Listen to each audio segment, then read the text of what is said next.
This is a shur on Parashat Shelach.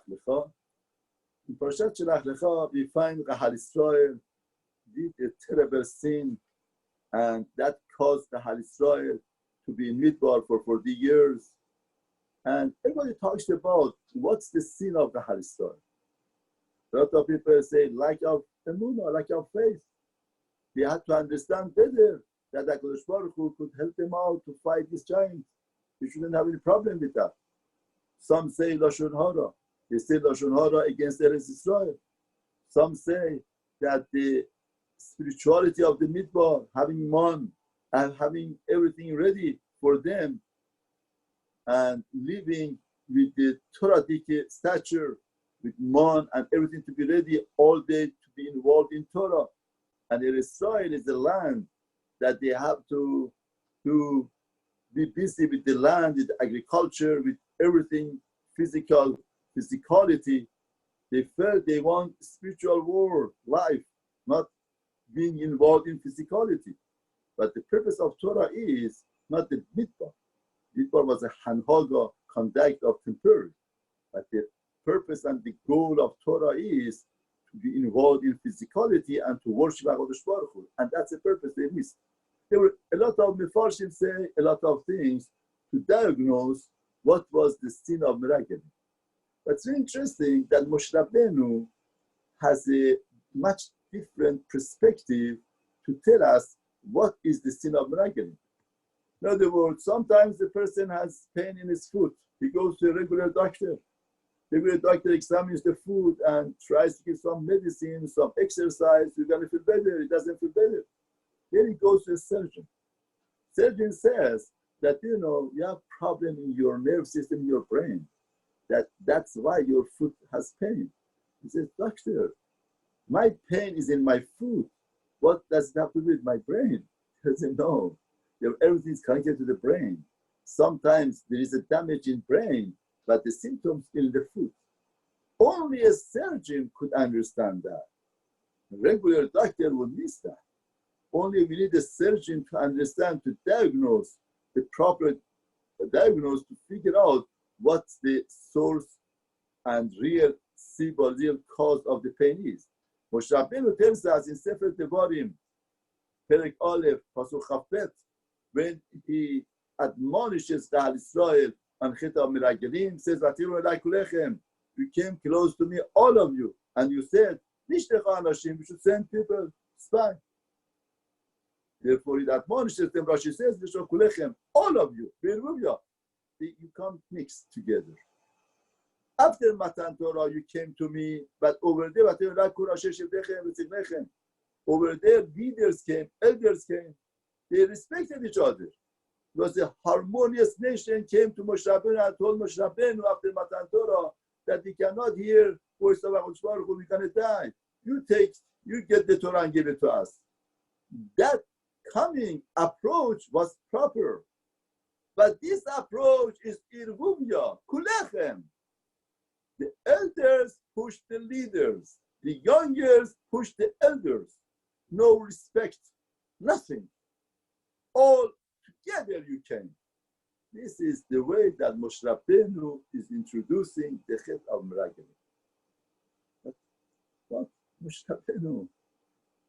This confusion, this mixing up people, is a lack of derech eretz, lack of discipline.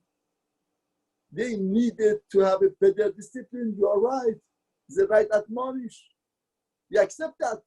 But the Chet of Meraglim is lack of emunah, faith. They couldn't fight with this giant. There was Lashon Hara. They gossiped against Eretz Israel, against HaKadosh Baruch Hu. There was lack of understanding properly that working in Eretz Israel in physicality, that is the purpose and the goal of life. That was the purpose. And all of these things you are saying is discipline. Good. It's derech eretz. But what happens? They don't have emunah. Moshe Rabbeinu is teaching us a very great lesson. Moshe Rabbeinu is telling us, listen, Kahal Israel, If you weren't mixed up together, you would have respected each other.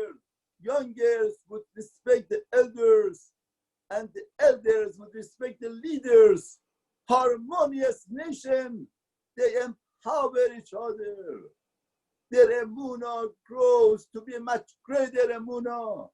When they want to talk, they give chizuk to each other. Not to say lashon hara is a gossip. We cannot talk like that. When it comes to understanding, they brainstorm the ideas and come out with the truth. That's the power of unity. Don't forget, Moshe Rabbeinu is telling us your failure. Why? Because you didn't use your own power. You have the power of unity.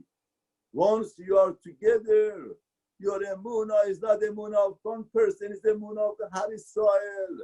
When you are together, the honesty is not the honesty of Reuven, Shimon, Levi, it's the honesty of the Har Israel. When you are together, the perspective is perspective of the nation of Israel.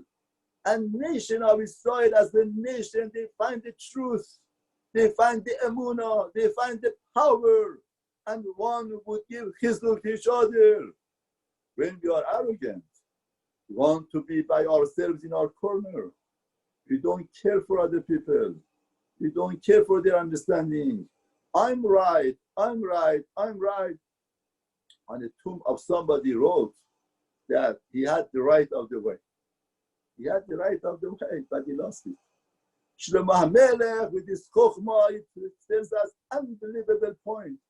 Shlomo HaMelech says, "Chut meshulash tobim herainatek," a string that twisted by 3 strings and make a rope.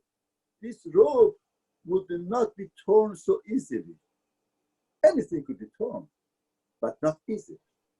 No, why Shlomo HaMelech says 3? Shlomo HaMelech says, "Chut meshulash." What 3?